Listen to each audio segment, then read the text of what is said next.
Hi, everyone, and welcome. We're excited to have Annie Salzberg from Kabrita USA joining us today. I'm Tracy Fredkin from SoCalMoms, and we're going to learn more about goat milk products today. Welcome, Annie. Tell us a little bit about yourself and a little bit about Kabrita and its mission. Of course. Thank you so much for having me here today. I'm really excited to chat with you. So I am a mom. I've got two boys. They're not so little anymore. They are 13 and 11. It's been a wild ride from the get-go. But I've been with Kabrita USA working in education and marketing for almost 7 years now. Wow. So when I started with Kabrita, I was tasked with raising awareness and education with healthcare providers because goat milk-based formula and foods historically hasn't been a common option for families in the United States.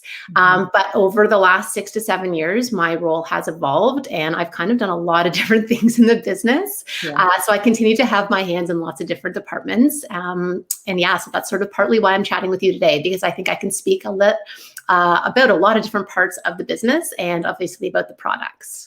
Yeah, definitely. So tell us, it's interesting, you mentioned that goat milk wasn't a traditional option here. I think maybe it's a more common option other places, right? But also, how do you tell us a little bit about the education you're doing behind goat milk products and why they're an alternative, and let's talk about that a little bit.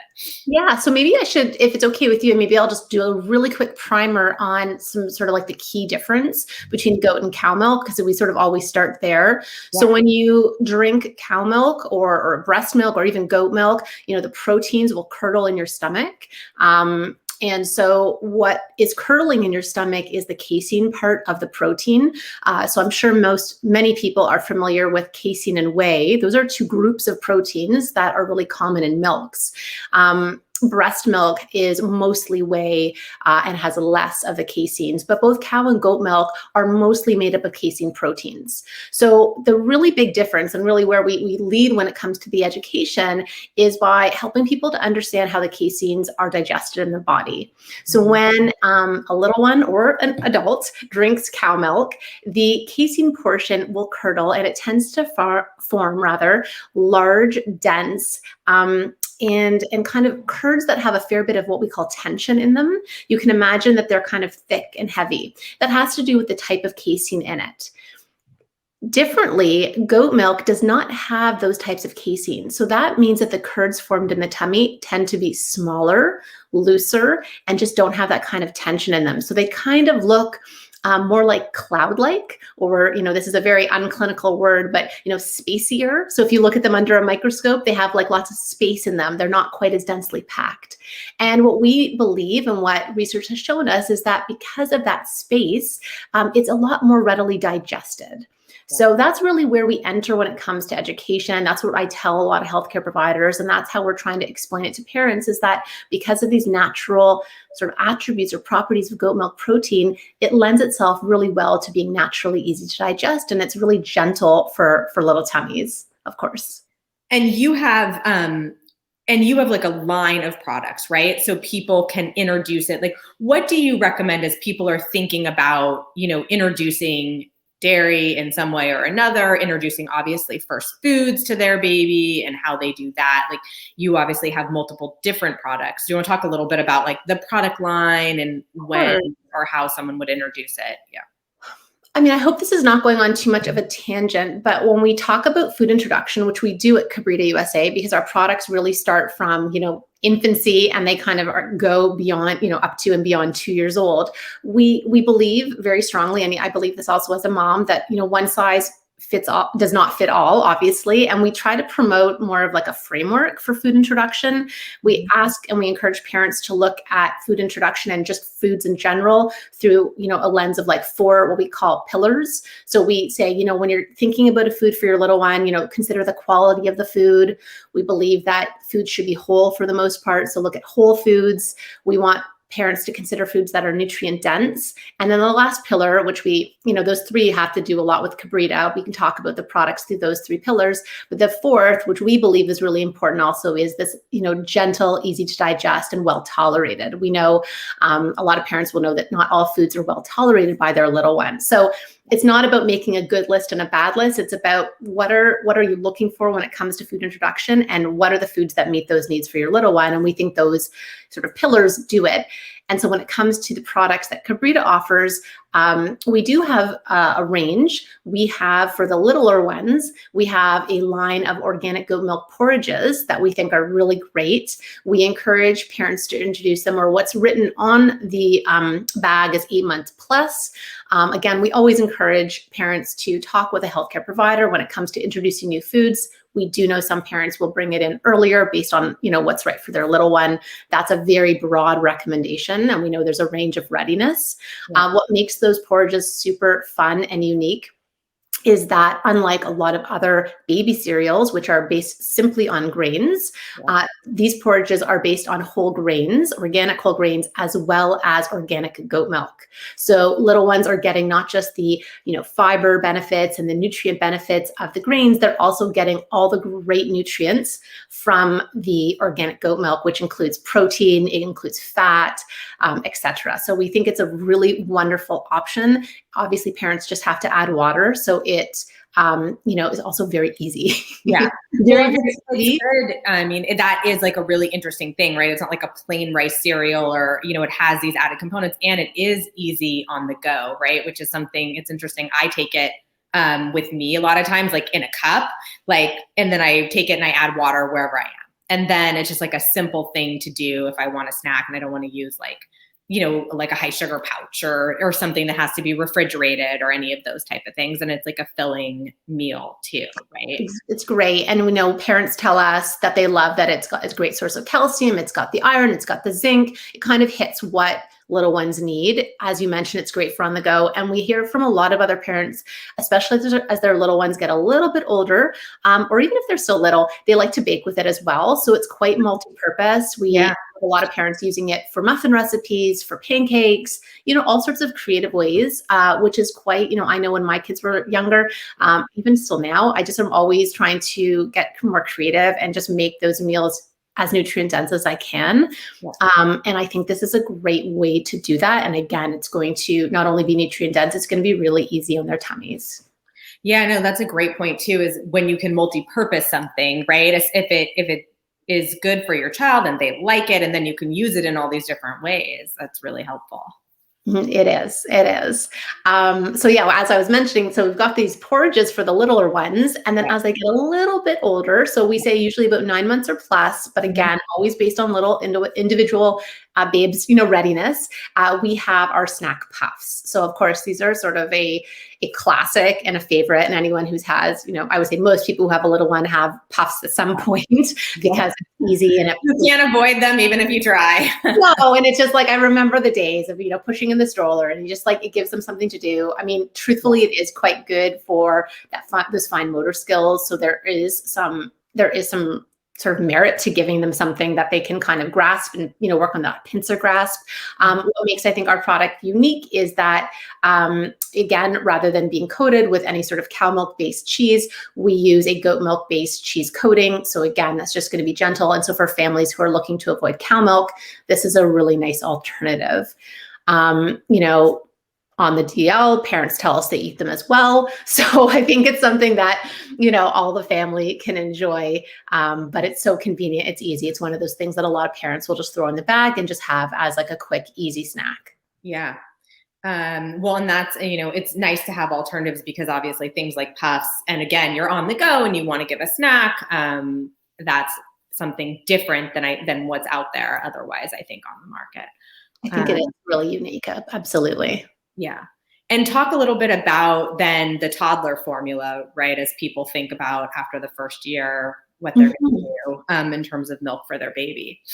Yeah. So I do want to just mention that just so families know, Kabrita is working really hard on bringing an infant formula, goat milk-based infant formula to the US market. As some parents may be aware, some may not. It's a challenge, and there's a lot of really good reasons why it's a rigorous process, and we should all be really thankful for that rigorous process as parents.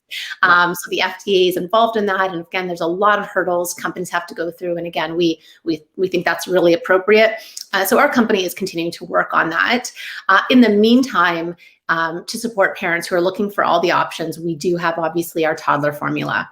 So our toddler formula is a really wonderful alternative to cow milk. It is made in Europe. So just like all of our products, everything's manufactured in Europe using using always with the interruptions with the phone. They're manufactured in Europe, so of course there's no added GMO ingredients, and obviously so it has that kind of higher standard that a lot of parents will associate with European-made products. None of our products, including our toddler formula, contain heavy metals. We're actually the only formula to be certified glyphosate-free, which is something we're really proud of. And in fact, all of our products are certified glyphosate-free. I should have mentioned that earlier. But the toddler formula is great because it's based on goat milk. We use lactose as the source of carbohydrate, so we don't use maltodextrin or sucrose or corn or glucose syrup solids. So none of those more refined sugars that a lot of parents are looking to avoid for their little ones. We use a really, I would say, unique and premium blend of fats that also contributes to gut health and is really great for absorbing fat and minerals. We have added DHA and prebiotic GOS, as well as 22 vitamins and minerals. So I think for parents who are looking for a cow milk alternative and are wanting to get that nutritional insurance or assurance, I guess, I'm not sure which one is the right word, we're a great option. And again, just like with the porridges, parents will give it to their little ones, either just, water with powder, or people will get creative and use it in cooking and baking. I think smoothies is a real go-to for a lot of families who are looking to augment, that morning drink. Yeah. So it's obviously just, you mix the powder with water, but then as you said, you can use it really, so it's a milk alternative in all these different ways, where if you were to put milk in a smoothie or you were going to bake with milk or any of those things, you can use it in the same way that you would otherwise use that. Yeah, absolutely. So again, you would just prepare it. Interestingly, and just again, in case parents would see this if they're looking at our tin, unlike American formulas, because our product comes from Europe, our ratios are just a little bit different. This might be a little bit of a granular detail for today, but it's a 1-to-1 ratio. So it's 1 ounce to 1 scoop. So again, if parents were going to use it as a cow milk substitute, they would just prepare it and then use it in place of. We do have a lot of resources on our website. So again, for parents who are looking for that sort of nutritional boost, and again, we know increasingly parents are looking for alternatives to cow milk, and we have no sort of negative stance on plant-based options. I love, cashew milk and almond milk myself. It's just, we do think though that those options are not necessarily nutritionally appropriate for toddlers. They just don't seem to have a lot of the protein and the micronutrients that little ones need. And so we do have some really great nutritional comparison charts for parents who are curious, and they can just go to KabritaUSA.com and they can just look at all that nutrition information, and hopefully it'll give them a sense of how to compare that to figure out kind of what's right for their little one. Yeah, well, and I think you make a good point there that that's hard for parents to sort of sort through. You touched on it earlier too, in terms of when you think about first foods. But really, one of the main things you want to be thinking about, right, is what is in what product you're choosing and what is not in what product you're choosing, right? There are ingredients you don't want to see in these types of products, but there are also nutrients and different things that you do want to see, right? A certain amount of different elements that are important, that you want to make sure you're getting in every day.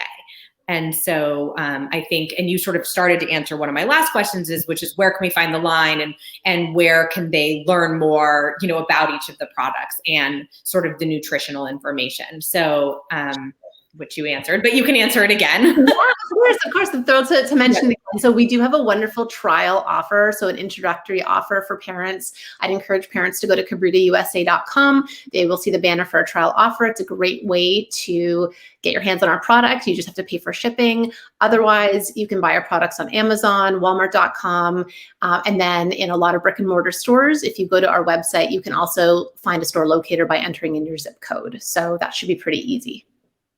Excellent. Okay, thank you. And we're working together to sample the porridge so that our families can get started and try out that part of the line at the beginning, which has been a great addition for us, having a baby right sort of in that age range.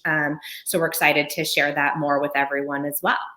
I'm so excited. I hope people enjoy the porridge as much as we do and have fun with it and use it in all sorts of creative ways. And again, they can always come back and buy more porridge from our website or as any of those places that I just mentioned a few moments ago. Yeah, and I think that's, we'll share some recipes too after this interview. I think it would be great to share some of the creative ways that people are using that. So we'll do that as well. Yeah. Thank you for joining us, Annie. We appreciate your time today and sharing more about Kabrita with our community. We're looking forward to seeing you back again soon. Thank you so much.